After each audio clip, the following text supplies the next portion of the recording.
Even in a world of synthetic hearts and digital souls, the eternal pulse of humanity continues to beat with a wild, raw passion. We find the stories that prove our spirit can never be replicated or replaced by code. Subscribe today and explore the infinite nature of our story. I was sitting in a deposition on the 14th floor of a glass tower in downtown Houston when my phone buzzed against the conference table. I ignored it the first time. The second time, I flipped it over. Unknown number, Texas area code. I stepped out into the hallway and answered. "Is this Mr. Tyre? Harlan Voss?" Speaking. "This is Dr. Reyes at Memorial Hermann. Your son, Ethan, he was brought in about 40 minutes ago. Sir, he's in critical condition. You need to come now." I don't remember walking back into the conference room.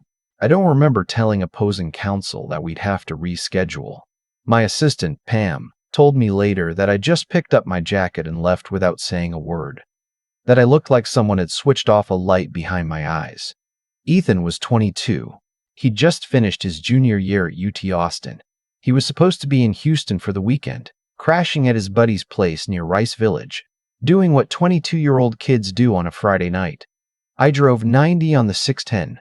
I didn't care. The ER waiting room smelled like antiseptic and bad coffee. A nurse took me to a family consultation room, which is never a good sign. They only put you in those rooms when the news requires walls. Dr. Reyes was a small woman with tired eyes. She told me my son had been found unconscious in a parking garage on Westheimer. Blunt force trauma to the head. 3 broken ribs. A fractured orbital socket. Someone had beaten him badly enough that a passing stranger had called 911 thinking he was dead. The police officer standing beside her introduced himself as Detective Mallory. Mid-50s, gut hanging over his belt, eyes that had seen too much and cared about too little of it. "We have some initial information," he said. "But I want to be upfront with you, sir. This one might get complicated." Complicated how? He looked at his notepad like he was reading something, but I don't think he was actually reading anything. "The witnesses we've spoken to so far indicate your son was involved in an altercation with a group of young men outside a private event at the Whitmore Club." "You know the Whitmore?" I knew it. Private members club off Post Oak. Old Houston money. The kind of place that charged $20,000 a year just to walk through the door and another 20 to stay. "We've identified 2 of the individuals," Mallory said. "One is Tyler Ashford. The other is his associate, a man named Preston Delray." He paused there, let those names sit in the air like he expected me to do something with them. I didn't recognize them immediately. Then I did.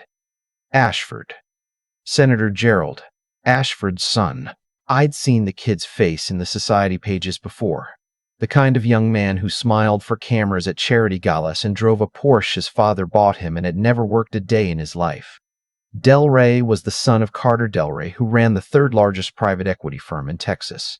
The kind of man who had the governor's cell phone number. Mallory cleared his throat. "I want you to know we're taking this seriously. But given who's involved, the DA's office will need to review before we move forward with charges. That process can take, how long? Weeks. Maybe longer. These things are sensitive." I looked at him for a long moment. "My son is in surgery right now," I said, "with a fractured eye socket and 3 broken ribs. And you're telling me the process is sensitive?" He didn't answer that. "Ethan was in surgery for 4 hours. When they finally let me in, he was unconscious, a tube down his throat, his face so swollen I had to look twice to make sure it was him. His left eye was completely shut. There was a deep laceration across his cheekbone held together with butterfly closures." I sat beside his bed and held his hand. It was the first time I'd cried since his mother died, 4 years ago. I let it happen, and then I stopped, and I didn't cry again after that. I've done 2 tours. First with 3rd Special Forces Group out of Fort Bragg, then a second attached to a joint task force running operations out of Djibouti. I spent 8 years in the Army before I got out and went to law school, and those 8 years left me with things I can't fully explain to people who weren't there. A kind of patience that isn't really patience. More like the ability to become very quiet and wait. The ability to think through a situation without emotion clouding the process. I've told myself for 15 years that I left all of that behind. Sitting in that hospital room, I started to understand that I hadn't. I'd just been waiting for a reason. They discharged Ethan 8 days later. His vision in his left eye was permanently compromised, 40% loss, the ophthalmologist said. He'd have headaches for months, possibly longer. He didn't want to talk about what happened, not in detail. He said the two of them had said something about his mother, something specific that he wouldn't repeat. He said he'd told them to stop. That he pushed back, verbally, and then one of them had shoved him first, and he'd shoved back, and then there were 4 of them, and he didn't remember much after that. Are they going to be arrested? He asked me. I told him I was working on it. I called Mallory 3 times over the following 2 weeks. The 3rd time he finally picked up and told me the DA's office had declined to file charges, citing insufficient evidence and what he described as conflicting witness accounts. I knew what that meant. The witnesses had been managed. I called a friend of mine, a woman named Audrey, who'd been the federal prosecutor in the Southern District for 12 years before she went into private practice. I told her what happened. She listened without interrupting. When I finished, she said, "Harlan, I know Carter Delray. I've seen how he operates. If he's decided this goes away, it goes away. Those boys are untouchable inside the state system." "Inside the state system," I said. She paused. "Don't do anything stupid." "I'm a lawyer, Audrey. That's not what I'm worried about." I started making calls from a burner phone I bought at a Walgreens in Katy. I still had contacts. People I'd worked with in the service who'd gone in different directions after they got out, some into federal law enforcement, some into private contracting, some into places I was careful not to ask too many questions about. Men and women who existed in the margins of things, who knew how to find out what couldn't be officially known. Within 2 weeks, I had a picture. Tyler Ashford was 24. He'd been expelled from 2 universities before his father's donation secured him a place at a 3rd. He had 2 prior incidents, one in Austin, one in Dallas, where physical altercations had resulted in injuries to other parties. Both times, settlements had been reached quietly. Both times, the police reports had been amended or disappeared entirely. Preston Delray was 26. He was technically employed at his father's firm as a business development associate, a title that appeared to require no actual business development. He spent most of his time at the Whitmore Club or at a property his father owned on Lake Travis. He had a history with controlled substances and a DUI that had been expunged. The other 2 men present that night were named Colt Briggs and a man everyone called by his last name, Farrow.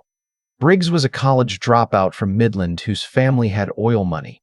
Farrow worked security for the Ashford family, and by security, he meant he was a former Harris County Sheriff's deputy who had left the department under circumstances that were described as administrative and went nowhere further than that.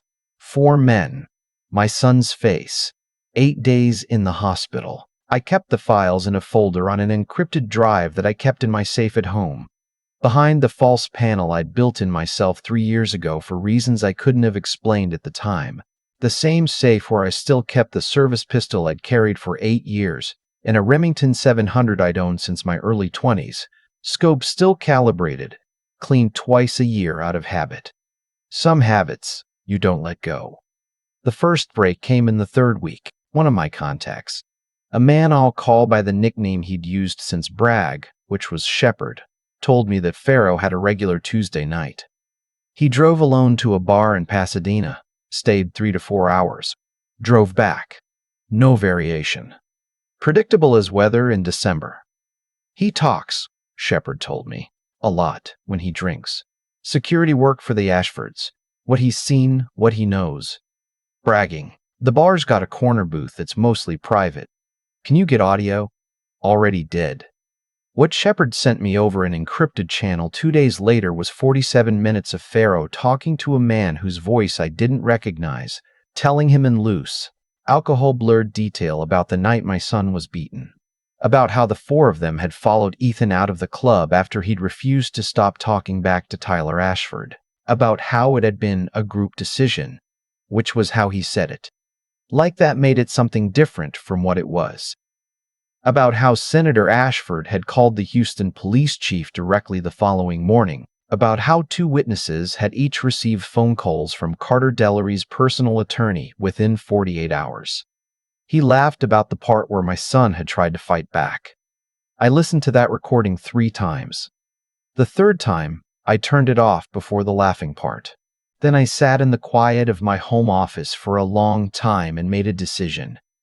I told Ethan I was going on a business trip for a few weeks. He was staying with his aunt, my late wife's sister, while he finished recovering. He was taking classes online, keeping to himself, wearing sunglasses indoors, sometimes when the light bothered his compromised eye. I kissed him on the forehead before I left, the way I used to when he was a kid. He said, "Dad, are you okay?" "I'm good," I said. "I'll call you." I drove to the storage unit I rented in Humble under a name that wasn't mine.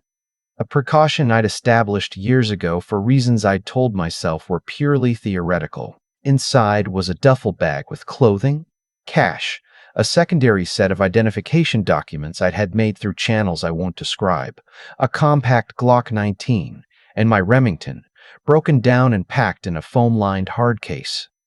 I changed my clothes in the storage unit. I left my personal phone in my car. Pharaoh was the first, because Pharaoh knew everything and talked too much, and because Pharaoh was the one who had laughed. I watched his Tuesday routine for 2 weeks before I moved. He left the bar at 11:15, predictable enough to set your watch by. The parking lot behind the bar was poorly lit. I clocked 2 dead bulbs and a third that flickered. There was a gap between a dumpster and the back wall of the building, where a man could stand in complete darkness and not be visible from the street or the bar entrance. I wasn't there to kill Pharaoh. I want to be precise about that. I went to that parking lot with the Glock and zip ties and a digital audio recorder, and my intention was information, not execution. What happened was that Pharaoh came out at 11:12, 3 minutes early, and he saw me step out of the shadow, and his hand went to his own weapon he was carrying. I'd expected that, and I had already covered the distance, and I took it from him in a motion that 8 years of training had made something close to reflex. I put him against the wall with his face pressed to the brick, and the barrel of his own gun against the back of his skull, and I told him very quietly that I was Ethan Voss's father, and that I needed him to tell me everything he knew, and that he should understand I had nothing left to lose and everything to gain from his cooperation. It took about 6 minutes. He told me about a meeting that had happened 10 days after the assault. Senator Ashford, Carter Delray, and 2 attorneys at Delray's property on Lake Travis, about a fund that had been established, a number that started with 3 and had 6 zeros behind it, for the purpose of managing what Pharaoh called the situation, about where the money had gone and to whom. He gave me names I didn't have. He gave me dates. I told him that if he contacted anyone in the Ashford or Delray circles before I was finished, I would send his recorded confession, and I held up the digital recorder so he could see it to every federal law enforcement agency with jurisdiction in Texas, along with enough supporting documentation to put him in a federal prison for a decade. I left him sitting on the asphalt between the dumpster and the wall, shaking in a way that had nothing to do with the November air. Colt Briggs was easier, in a different way. The thing about men like Briggs is that they're not true believers. They're followers. They'd been there that night because Tyler Ashford was there, and Briggs went where Tyler went, because Tyler's father was a senator, and Briggs was from a family with oil money but not real connections, and real connections were the currency he was trying to accumulate. I didn't go to him in a parking lot. I had Shepard arrange for a mutual acquaintance to invite Briggs to a poker night in Midland, the kind of informal game that men from oil families attended without much question. I sat across from him for 2 hours at that table, and he had no idea who I was. I'm good with faces. He'd seen me once, briefly, in the hospital hallway when he'd apparently come with Tyler to gauge how serious the situation was. But I looked different now. I hadn't shaved in 3 weeks. I was wearing the kind of clothes that belonged to a different man than the one in the Houston deposition room. After the game, when most of the others had drifted out, I sat with Briggs over a bottle of Blanton's, and I let him talk about himself, which he needed very little encouragement to do. He was proud of his family's mineral rights. He was interested in impressing me with information about people he knew. At a certain point, I said, "I heard about that thing with the Ashford kid in Houston." He looked at his glass. "Yeah, that was a bad night." "Bad how?" "Just it got out of hand. Tyler has a temper." He paused. "There was a kid." "I heard. He spent time in the hospital." "I heard that too." Briggs looked up at me then, and something shifted in his face. Not guilt exactly. More like a man who has been carrying something awkward in his hands for a long time and isn't sure how to set it down. "I didn't," he started. "I know," I said. "I waited." "I didn't hit him," Briggs said quietly. "I want that known.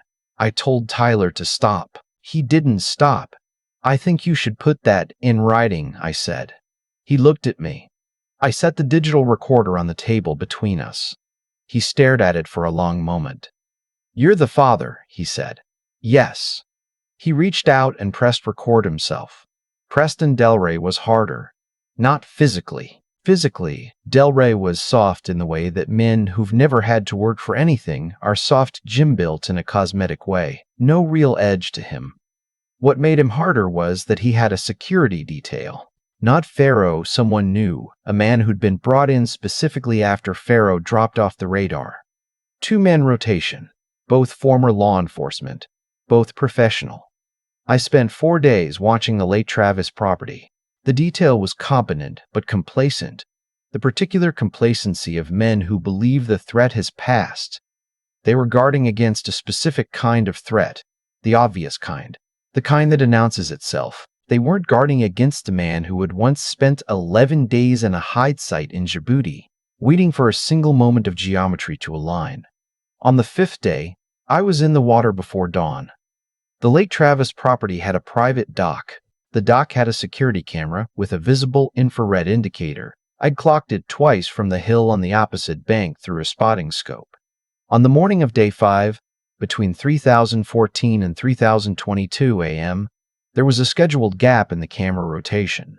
I'd timed it on the 2 previous mornings. 8 minutes. I didn't need 8 minutes. Delray was asleep in the master bedroom on the ground floor. The security detail was positioned at the main entrance in the south-facing terrace. The dockside door was alarmed, but not separately guarded. I won't describe all of what came next. What I'll say is that I was alone with Preston Delray in his bedroom for 11 minutes before the security detail was aware anything had changed. And in those 11 minutes, I told him who I was, and what I had, and what was going to happen next. He tried to negotiate.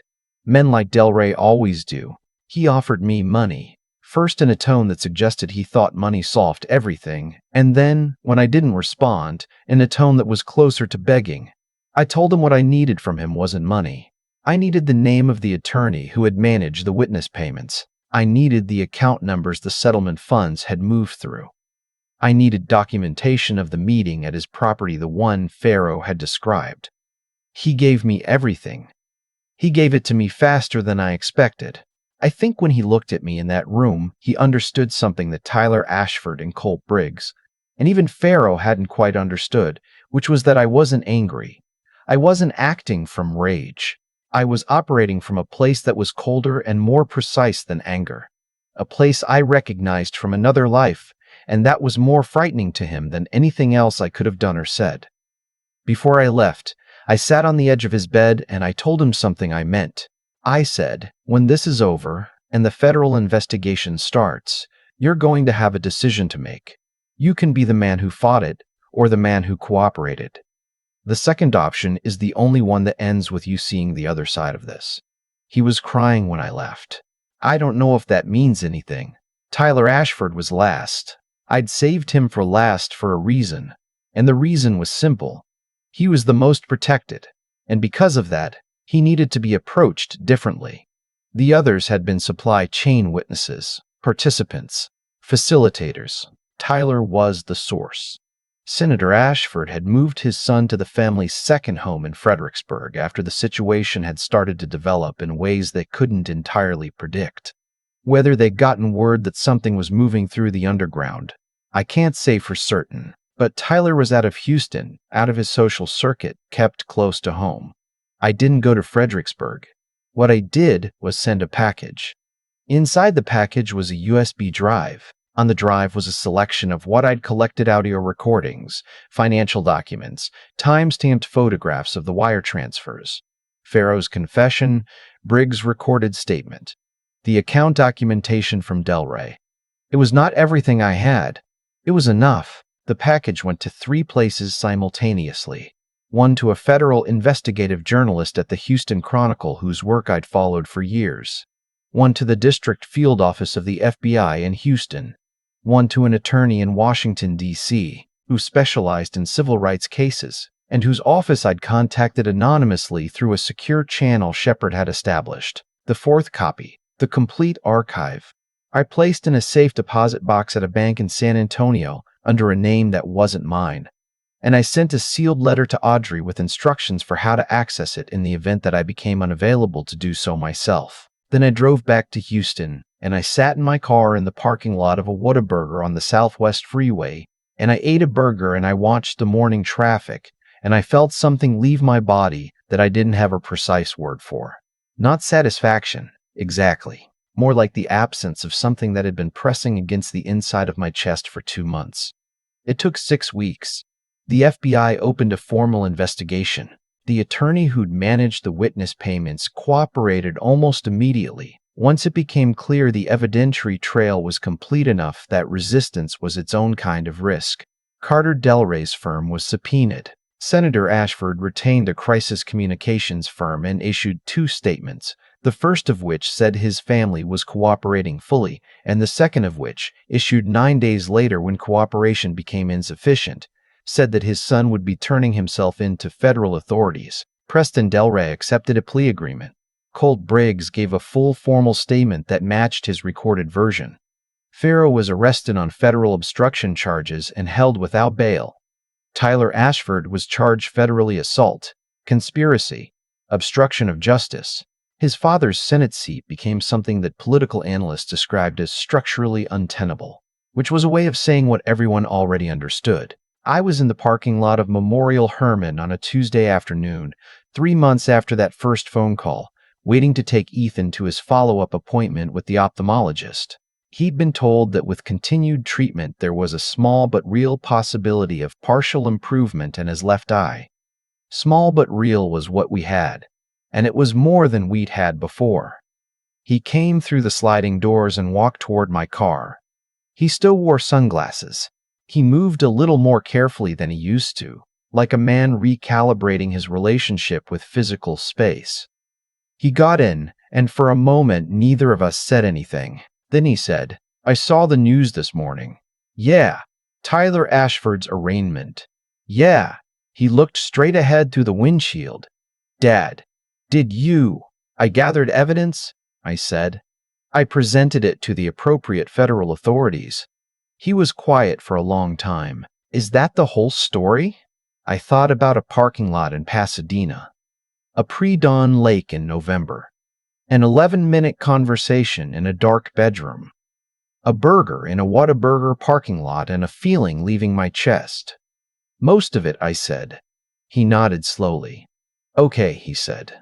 I pulled out of the parking lot, and we drove. I've thought a lot about what separates the men who walk away from something like this from the men who don't. I used to think it was resources, money, connections, the right last name. I believed that for a long time. I built a career around it, honestly. I went to law school because I understood that the world runs on leverage, and I wanted to be the kind of man who had some. What I learned in those 2 months is that leverage without character is just a loaded weapon in the wrong hands. Tyler Ashford had every resource I could have imagined at 24. His father was a sitting U.S. senator. His family had generational wealth, the kind that insulates you from consequence the way thick walls insulate you from weather. And he used all of it, every bit of that inherited advantage, to make sure a 22-year-old kid with a fractured eye socket got no justice. That's what unchecked power does when there's no character underneath it. It doesn't elevate a person. It exposes them. The thing about men like Pharaoh, the ones who do the dirty work and then laugh about it afterward, is that they believe their proximity to power makes them powerful. It doesn't. It makes them a liability with a shelf life. The moment the structure above them starts to crack, men like Pharaoh become the first thing that gets sacrificed. He knew that on some level.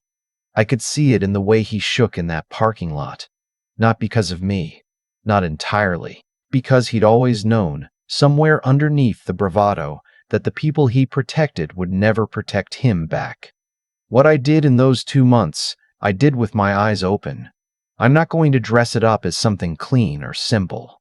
I made choices that I can't fully account for in a courtroom, and I've sat with that. What I can tell you is that I made every decision from a place of clarity, not rage. There's a difference. Rage is reactive. It burns fast and hot and leaves wreckage behind it, including wreckage of yourself. What I operated from was older and quieter. The kind of resolve that forms when a person has been trained to slow their heart rate in the middle of chaos and think through what actually needs to happen next. That training saved my son in its own way. Not because I used a rifle, I didn't, but because 8 years of special forces had taught me that the most effective weapon in any situation is information, and that patience isn't weakness. It's the discipline to wait for the right moment instead of wasting yourself on the wrong one. Ethan sat in my car outside that ophthalmologist's office and asked me if I was responsible for what had happened to Tyler Ashford.